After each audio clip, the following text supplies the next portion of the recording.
Om Namo Bhagavate Vasudevaya.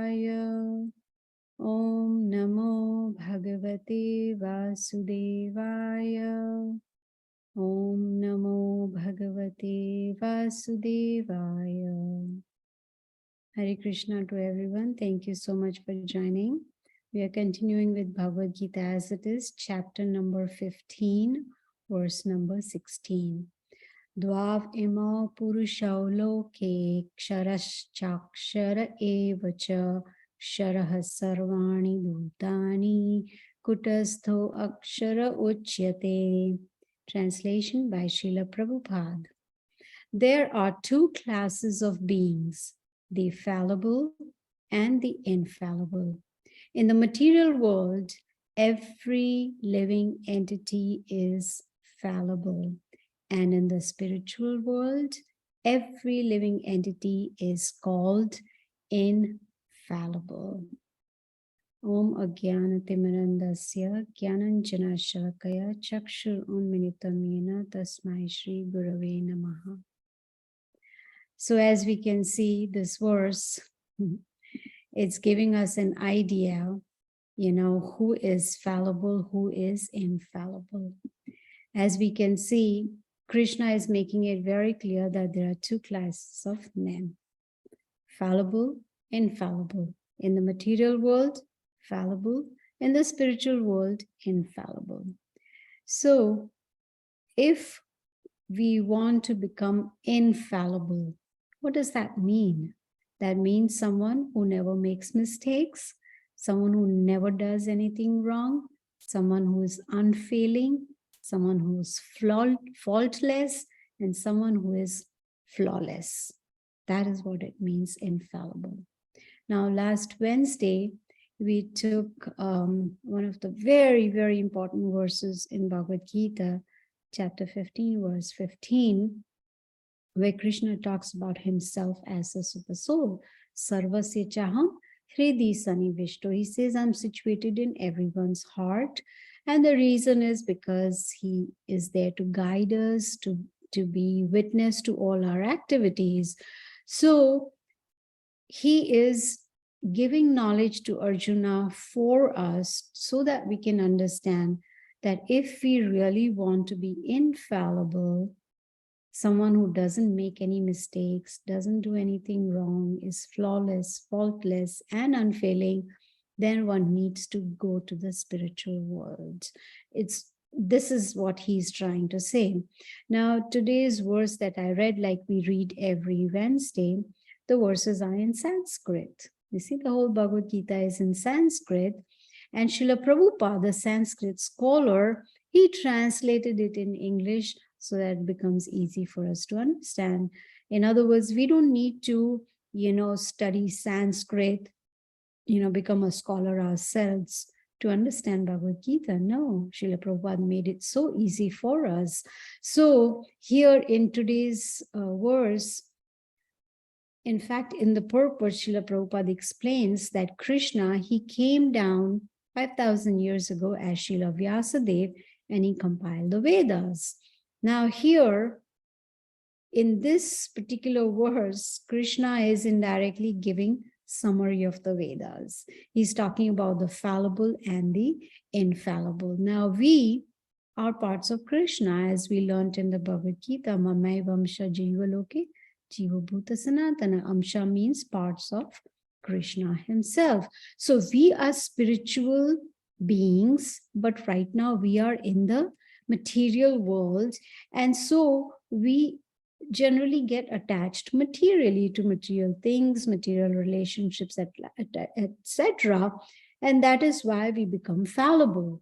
But when we reconnect with Krishna, then that is when we can become infallible. Now, infallible means never makes mistakes. Now, there is a very famous saying, to err is human, which means human beings make mistakes, right? So here we are getting an opportunity to learn how to become infallible while being fallible. We are now fallible, but we can become infallible. Now the Vedas, they give us the knowledge, The Vedas also explain, even the Bhagavad Gita explains that living entities are struggling in the material world. They are struggling with their mind, they are struggling with their senses, and there's so much conditioning. Everyone is thinking about the body, which means people are generally on the bodily concept of life. Very rarely we find someone who thinks about the spirit soul. Now you see, the body is changing. What I looked like when I was 5 years old is totally different from what I look right now, completely different. That means the body has changed, it has grown, right? And while the body is growing, the spirit soul remains the same. There is no change in the spirit soul. But in the spiritual world, there is no change in the bodies, because those are spiritual bodies.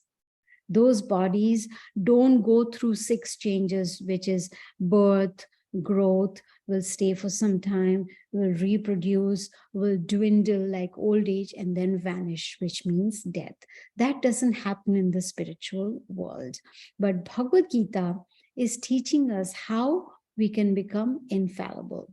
Just like, just take a lotus flower, which is in the water. The lotus flower, even though it's in the water, remains untouched. You see? Why? Because it has a special coating on its petals that doesn't allow anything to stick on it. Similarly, we can stay in this material world, and at the same time, we can be like a lotus flower, which means we can spiritualize ourselves, get that coating on ourselves, the coating of consciousness, which is Krishna consciousness, by following the process, and then not be affected by the material world. So the first step is to learn how to perform actions. You see, in the Bhagavad Gita, Krishna has given 2 chapters on karma. Karma Yoga, chapter 3, and then Karma Yoga, Action in Krishna Consciousness, chapter number 5, two of them. Why? Because so that we can learn how to break our karmic chains. We have this chain of action and reaction, how we can break those chains of karma. You see, karma is actually a cosmic law of action and reaction.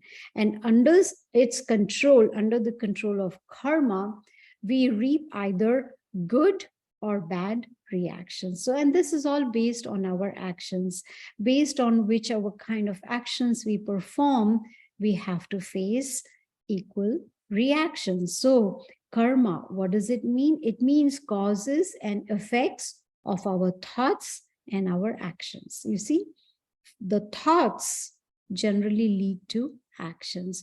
So that is why this whole system of action and reaction, that is a law of karma. We have heard a very famous saying, do unto others as you would have them do to you, right? In other words, what goes around comes around. If we want others to respect us, we need to respect them also, right? So this is how, the karma is not eternal. See, God, spirit, soul, material nature, eternal time, these are all eternal. But karma is not eternal. It's in our hands. We can change our karma. So our quality of life that we have right now in the present moment is the result of our past actions, whatever actions we have performed in the past. So we should be wise enough to understand how karma works and act in such a way that we do not accumulate more karma or more reactions in the future. Our actions in this life will decide our next life. So karmic reactions, they include, health, wealth, intelligence, physical appearance, social status, personalities, our nature, all these are because of our past actions. You see, you might wonder, two babies are born at the same time, same day, same hospital, same time. One is born in a rich family, the other probably is born disabled or in a poor family or whatever. Why is that so? The babies haven't had an opportunity to perform any actions. So why the difference? The difference is their past life, their past actions, you see? And that is what actually shows up in the present life. Whatever we've done in the past, we are reaping the fruits of our past actions right now. Why is it that one is suffering while the other one is enjoying? It's a result of our past actions. Why are we talking so much about karma? It's because it's very, very important. The topic for today is, can one become infallible? Infallible means someone who doesn't make mistakes, is unfailing, flawless, faultless, right? Everyone would like to become infallible. But how to become infallible? To do that, we need to understand karma, how actions and reactions, they work. Law of karma begins to act when we want to enjoy. How? Enjoy separately from Krishna. We want to enjoy the senses, the body, the mind wants to enjoy everything, but forget Krishna. There is no spirituality in life. Then what will happen? One gets locked up in this endless cycle of birth and death. Each action has a reaction, and then we keep accepting new bodies, one life after another. And when there is new body, there are new miseries, right? So it's important that we take on this bona fide knowledge of Bhagavad Gita and understand how to get rid of all past reactions and become karma free. Bhagavad Gita is giving us instructions, in fact, giving us directions, how we can make sure that we do not incur any more karmic reactions. What is Bhagavad Gita? It is a summary of all the Vedic literatures. And according to Bhagavad Gita, karma is a law of cause and effect. There's a reaction to everything that we do. So we have to be very careful in performing our actions. Just like if someone drinks too much, then one gets drunk. If someone, puts, say, wealth in, say, money in the bank account regularly, then what happens? That wealth accumulates, that money accumulates, right? This is how karma also works. If we are performing sinful actions, there has to be sinful reaction. If you're performing pious actions, then there's going to be good result or good reaction. So Bhagavad Gita is actually teaching us how we should understand what actions are allowed and what actions are forbidden.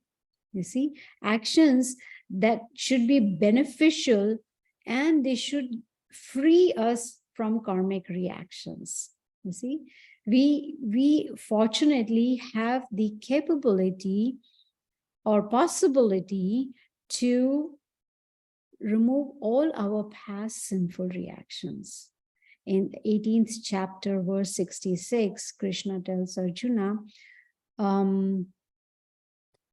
Sarva dharman parityagya mam ekam sharanam vraja aham tuam sarva papebhyo. Sarva means all pap, all sins.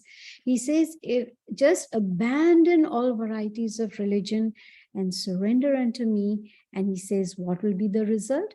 He says, I'll wipe out all the past sinful reactions. Now, so what does surrender mean? Surrender means that we take the process of bhakti yoga seriously. And the first step of bhakti yoga is chanting the holy names of the Lord. Hare Krishna, Krishna Krishna, Hare Hare, Hari Ram, Ram Ram, Hari Hari. That is the first step of Bhakti Yoga, the ladder of Bhakti Yoga. Then gradually we can rise to a platform where we'll become qualified to become infallible. See, there are different kinds of karma. There is instant karma where you perform an action and you get the reaction right away. There is delayed karma. There is mass karma. There is karma in the seed form. There is karma that is fructifying. So all different kinds of karma. But first of all, you need to understand how to stop this action and reaction chain, that whole chain.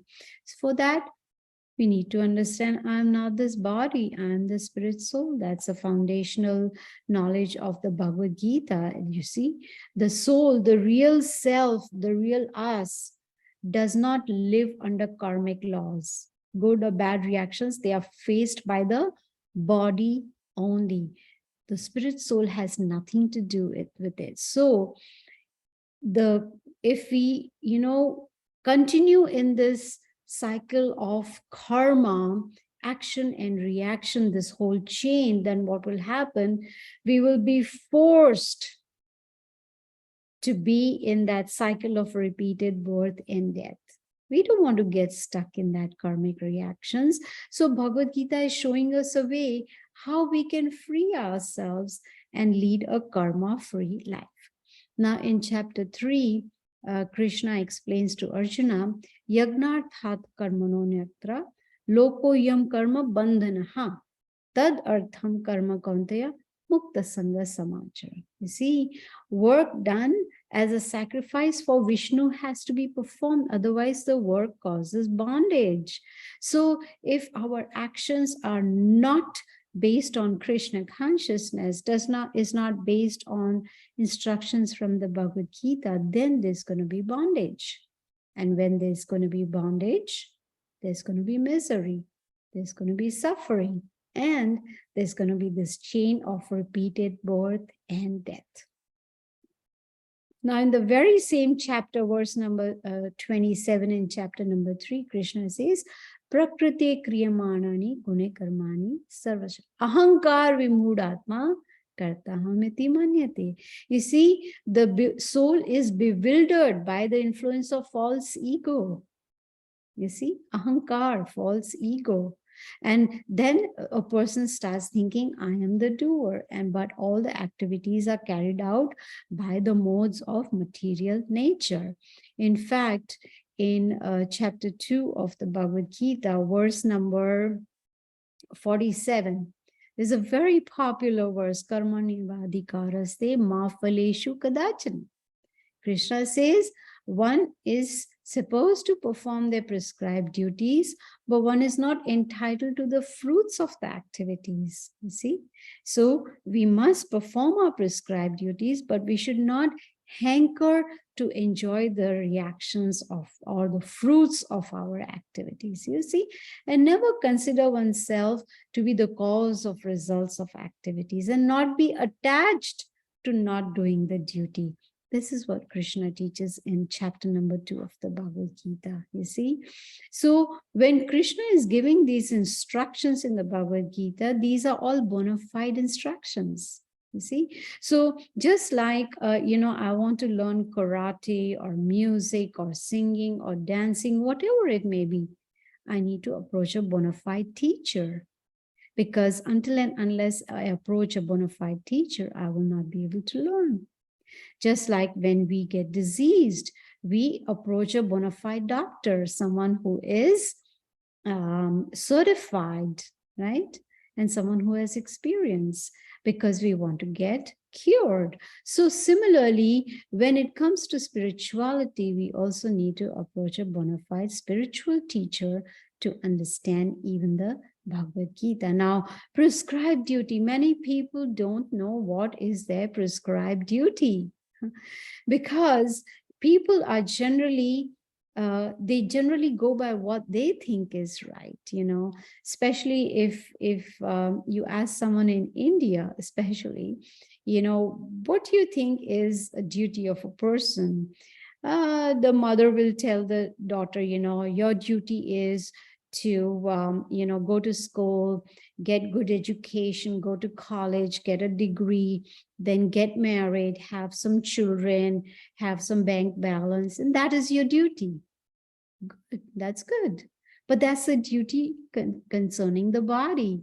What about the spirit soul? We are spirit souls. We are parts of the Supreme Lord. We are spirit souls. And there is duty towards the spirit soul also. You see? So if we are talking about karma. Now, if one gets very attached to performing the duties, not prescribed duties, but duties. Let me give you an example.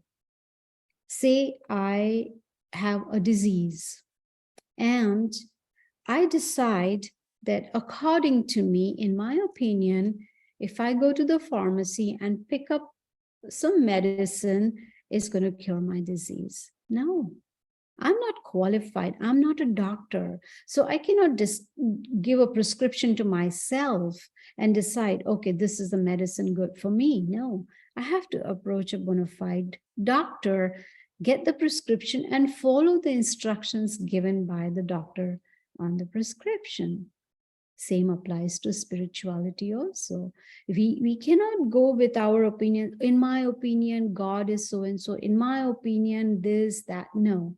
We need to have bona fide scripture, bona fide spiritual teacher who can teach us who we are spirit soul, why are we suffering, where have we come from, how to remove suffering, how to go to a place where there is no suffering, what is the goal of human life. See, all these very, very important questions need to be answered, you see. So important to understand who we really are. We are actually a spirit soul, part of the Supreme Lord, encaged in this material body. This material home is not our original home. We are like the fish out of the water. You see, you take fish out of the water, give $1 million home to the fish, feed the fish in the best restaurant in the world, give the best car to the fish. Fish is not going to be happy.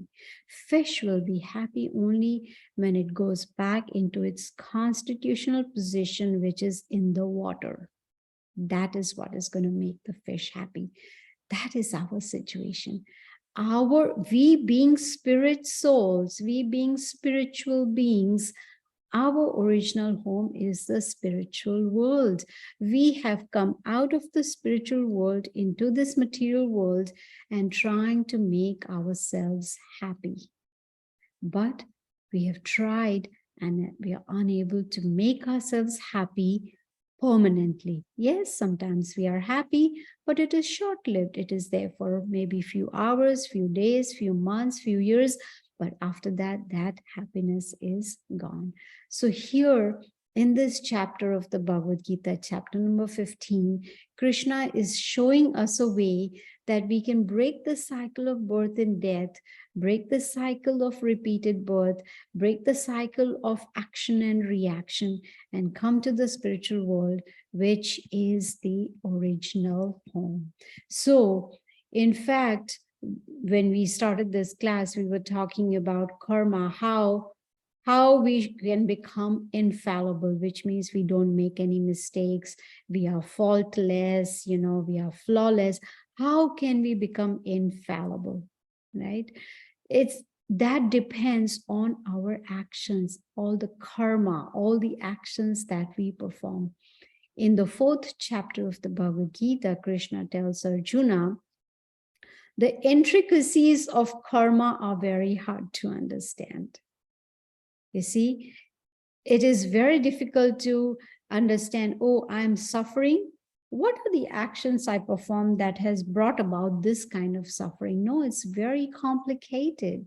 It's very intricate, you see. But if we understand what is action, what is inaction, what is forbidden action, when we have that knowledge, then we will be probably able to understand what kind of actions to perform.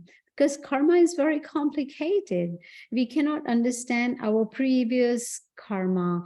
So how can we understand why we are suffering? But Bhagavad Gita confirms that we can free ourselves from these karmic reactions. Every action has a reaction, but when one surrenders to the Supreme Lord, then the Lord promises that he will wipe out all our past sinful actions, and then we start with a clean slate. But for that, we need to perform Bhakti Yoga. You see, Bhakti Yoga is the culmination of all forms of yoga. We learned this in chapter 3 of Bhagavad Gita. There is Karma Yoga, Jnana Yoga, Dhyana Yoga, Ashtanga Yoga, Bhakti Yoga. Bhakti Yoga is right on top. What is Bhakti? Bhakti is devotion. What is yoga? Yoga is connection. There's a connection between us and the Supreme Lord. That is yoga. To connect. And Bhakti Yoga is to connect with the Supreme Lord with devotion. You see? So when we systematically understand the Bhagavad Gita, then step by step, we are able to, make progress and come to a stage where we understand, I am not this body. You see, what's the difference between a living body and a dead body? A dead body cannot move. Why? Because the spirit soul has left the body. It's the spirit soul that gives life to the body, which means the spirit soul is more important than the body. Well, that doesn't mean we should not take care of the body. We should, but we should also take care of the spirit soul. Just like we feed the body with all different kinds of food on a daily basis to nourish it. Similarly, we need to nourish the spirit soul also on a daily basis. And what is the food for the soul? That is $1 million question. It is not difficult at all. It is mantra meditation. I'm going to post it in, there are, I think 2 of you are joining for the first time. So here you can see there is mantra meditation. At the bottom, there is a mantra. Hare Krishna, Krishna Krishna, Hare Hare. Hare Ram, Ram Ram, Hare Hare. That mantra meditation is what helps us to connect with the Supreme Lord. And following this process, gradually, we can come to a stage where we become infallible. So I'm going to do this mantra meditation just for a few minutes, so that we can try to follow this on a daily basis, just for a few minutes, okay? Hare Krishna, Krishna Krishna, Hare Hare. Hare Ram, Ram Ram, Hare Hare. Hare Krishna, Krishna Krishna, Hare Hare. Hare Ram, Ram Ram, Hare Hare. Hare Krishna, Krishna Krishna, Hare Hare. Hare Ram, Ram Ram, Hare Hare. Hare Krishna, Krishna Krishna, Hare Hare. Hare Ram, Ram Ram, Hare Hare. Hare Krishna, Krishna Krishna, Hare Hare. Hare Ram, Ram Ram, Hare Hare. Hare Krishna, Krishna Krishna, Hare Hare. Hare Ram, Ram Ram, Hare Hare. Hare Krishna, Krishna Krishna, Hare Hare. Hare Ram, Ram Ram, Hare Hare. Hare Krishna, Krishna Krishna, Hare Hare. Hare Ram, Ram Ram, Hare Hare. Hare Krishna, Krishna Krishna, Hare Hare. Hare Ram, Ram Ram, Hare Hare. Hare Krishna, Krishna Krishna, Hare Hare. Hare Ram, Ram Ram, Hare Hare. So you see, it's very, very simple. And it's my humble request to all of you to please chant these holy names on a daily basis, and you will see the difference yourself. So I'm going to stop here for today's verse. And if there are any questions, you're welcome to ask.